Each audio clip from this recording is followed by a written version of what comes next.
బ్రాహ్మణులకు శుభవార్త. Hindu priest services in USA విదేశాలలో ఉద్యోగ అన్వేషణ చేయాలనుకున్న ఔత్సాహికులకై అభ్యర్థుల నుండి దరఖాస్తులు కోరుతుంది. సంప్రదించవలసిన వాట్సాప్ నంబర్ 9866615399.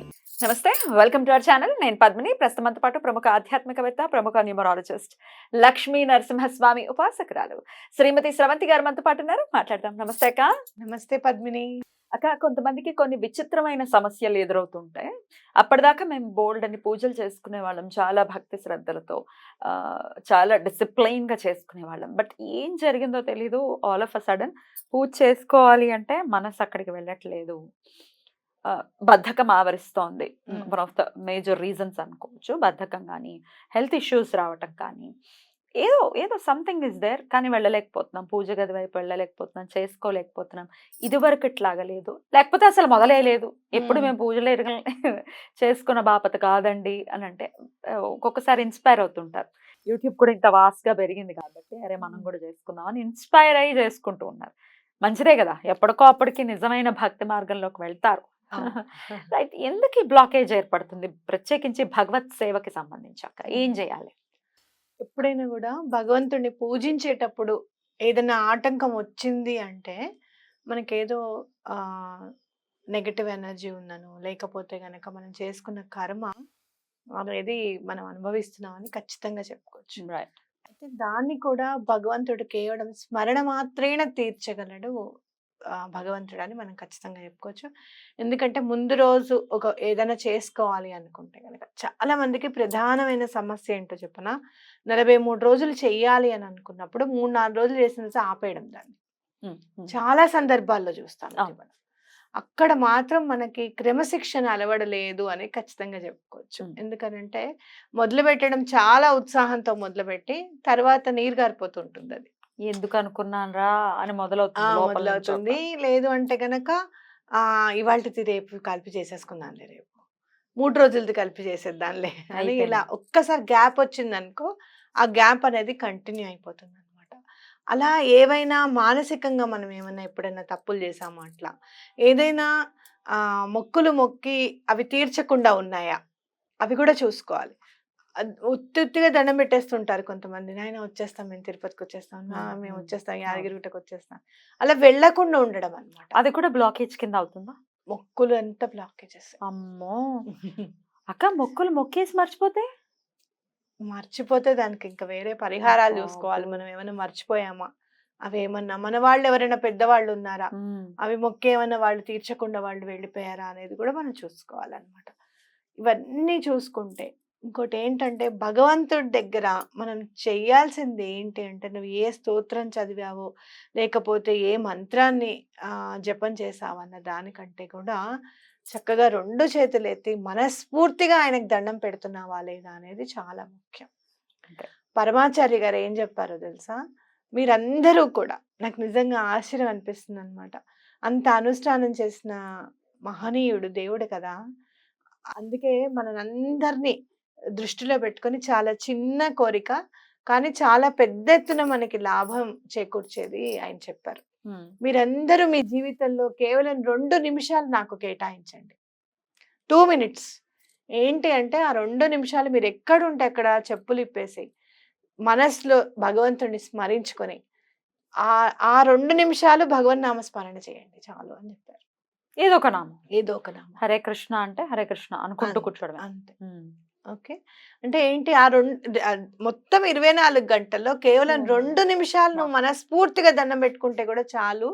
ఆ 2 నిమిషాలు నాకు కేటాయించగలుగుతారా అని అడుగుతారు స్వామి సభలో, మొత్తం పెద్ద సభలో. అంటే తప్పకుండా అంటే ఆయన కోసం కాదు చూడు, మన కోసమే కేటాయించమన్నారు. అంతే కదా. అంటే ఆయన చెప్పింది అలా మనం 2 నిమిషాలు కేటాయించినప్పుడు ఆయనను గుర్తు చేసుకుంటాం, ఆయనకు దండం పెట్టుకుంటాం. ఆ 2 నిమిషాల్లోనే మనసు చాలా వేగం, చాలా స్పీడ్ గా వెళ్ళిపోతూ ఉంటుంది. ఇక్కడ నుండి మనం తాజ్మహల్ కూడా చూసి వచ్చేస్తూ ఉంటాం, వైష్ణోదేవి కూడా వెళ్ళొచ్చేస్తూ ఉంటాం. అంత వేగంగా వెళ్ళిపోతుంది అనమాట. కాబట్టి ఆ మనోనేత్రంతో మన మనస్సుతో మనం స్వామిని చూడగలుగుతాం. కాబట్టి అలా కూడా దండం పెట్టుకోవచ్చు. ఏదో మీరు కూర్చొని తప్పకుండా పూజ చెయ్యాలి అనేది కాదు. చాలా మంది ఈ మధ్య ఎక్కువగా శ్రద్ధ పెట్టేది అలంకరణ విషయంలో. మీరు ఎక్కడైతే అలంకరణ చాలా బాగా చేస్తారో అక్కడ విష్ణుమూర్తి కొలువై ఉంటాడు అని మనం చెప్పుకోవచ్చు. అలా అని అప్పులు చేసి కుందులు కొనడము, అప్పులు చేసి పూలు తేవడము అది కాదు. అది తప్పు. అది తప్పు. కానీ మనకున్న దాంట్లో చక్కగా చేసుకొని మనకున్న దాంట్లో తప్పకుండా చేసుకోవచ్చు. నువ్వు దాయగలిగేదంతా ఈ నెల నువ్వు దాచేసావు. అందుకే ముందు దాచిన తర్వాత ఖర్చు పెట్టుకోమంటా. ఖర్చు పెట్టుకునే విషయంలో ఏదో ఒకటి తగ్గించుకొని ఆ పండగకి పూలు తెచ్చుకోవడం అనేది ఇంపార్టెంట్.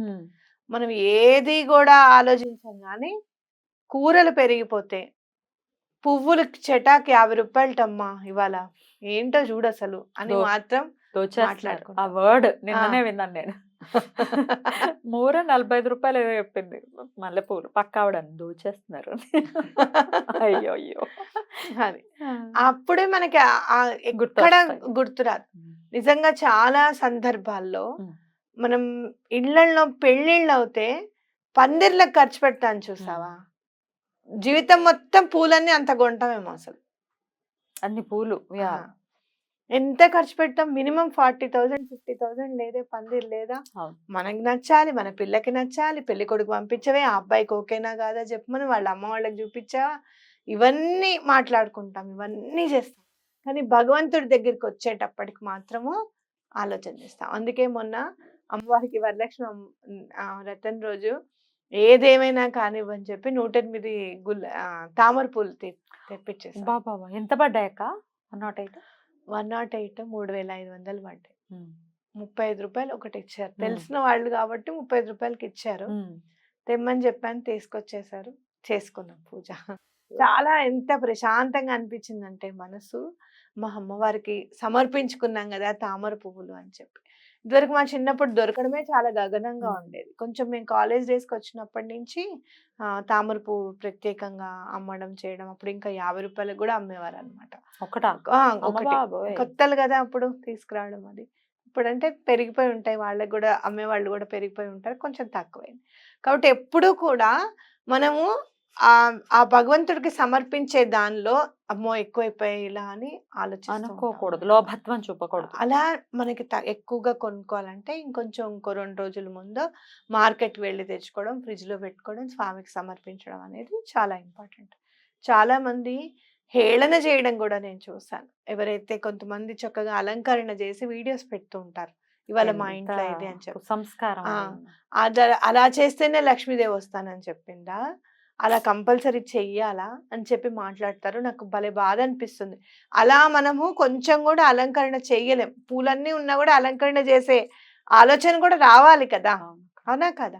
కాబట్టి ఇవన్నీ కూడా అలా అనడం కూడా పొరపాటు. ఎవరైనా చేస్తుంటే వాడని హేళన చేయడం కూడా చాలా పొరపాటు.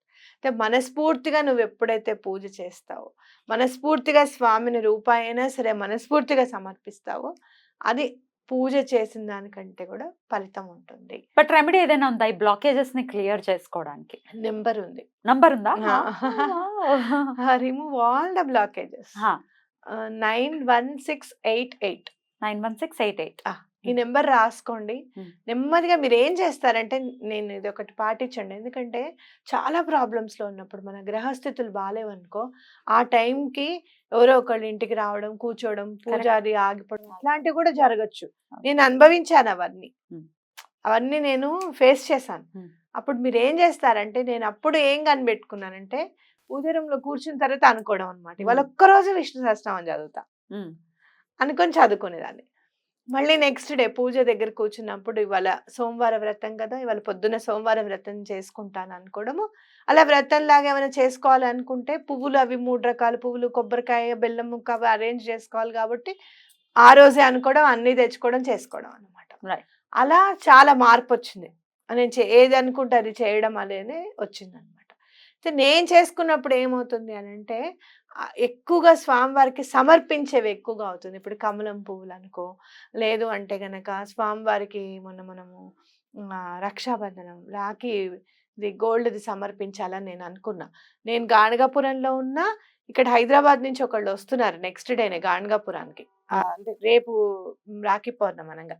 వాళ్ళకి చెప్పడం, వాళ్ళు నా కోసం షాప్కి వెళ్ళి తీసుకురావడం, ఇది జరిగింది అనమాట. ఇలా సమర్పించేవి కొంచెం ఫాస్ట్ గా జరిగిపోతాయి నా విషయంలో. మనం ఏ విషయంలో ఏది జరుగుతోంది మన విషయంలో అనేది చూసుకొని దాని ప్రకారంగా మీరు వెళ్ళండి. Right. స్తోత్రం చదువుతామంటే మీకు పని అవుతుందా, వ్రతం చేసుకుంటామంటే మీకు పని అవుతుందా. అలాగే ఇలాంటి కర్మల్ని పరిపక్వం చేయగలిగేది, నెగటివ్ ఎనర్జీస్ అన్నిటిని దూరం చేయగలిగేది గురువు మాత్రమే, దత్తాత్రేయులు వారు. ఆయనకు దండం పెట్టుకోండి, సిద్ధమంగళ స్తోత్రం చదువుతాను నాయన అని దండం పెట్టుకోండి, లేదంటే స్వామివారి గాణగాపురం వస్తామని దండం పెట్టుకోండి, తప్పకుండా కర్మ అంతా కూడా పటాపంచలవుతుంది. బ్యూటిఫుల్. ఈ నంబర్ ని ఎక్కడ రాసుకోవచ్చక్క? ఇక్కడ ఇక్కడే సేమ్. చాలా మంది నాకు ఒకటి చెప్తున్నారు, ఇట్లా అడుగుతున్నారండి మమ్మల్ని, ఇంట్లో వాళ్ళు కూడా రాసుకున్నావుగా వచ్చేసాయా డబ్బులు అని అంటున్నారండి అని అనుకున్నప్పుడు నేను ఒకటి కనిపెట్టా, అది నేను కూడా చేసా. ఇట్లా 9168 వేలుతోనే అనుకోండి, అనుకోండి. ఏ గొడవ లేదు, ఎవడు ఉమ్. చూడ్డు, మన భావం అయితే ఉంది. ఆ. రైట్. అట్లా మీరు చక్కగా 91688 అని, అలానే ఇక్కడ కూడా ఇట్లా గాలిలో కూడా 91688 అని, అలాగే మీరు వాటర్ని పట్టుకున్నప్పుడు ఆ వాటర్ని చూస్తూ 91688 వేలు ముంచకండిగా. ఒకవేళ ఎవరైనా ఇబ్బంది పడుతుంటే వాళ్ళకి యూస్ఫుల్ అవుతుంది ఈ వీడియో అని అడగడం జరిగింది. కృతజ్ఞతలక్క. నమస్తే. నమస్తే.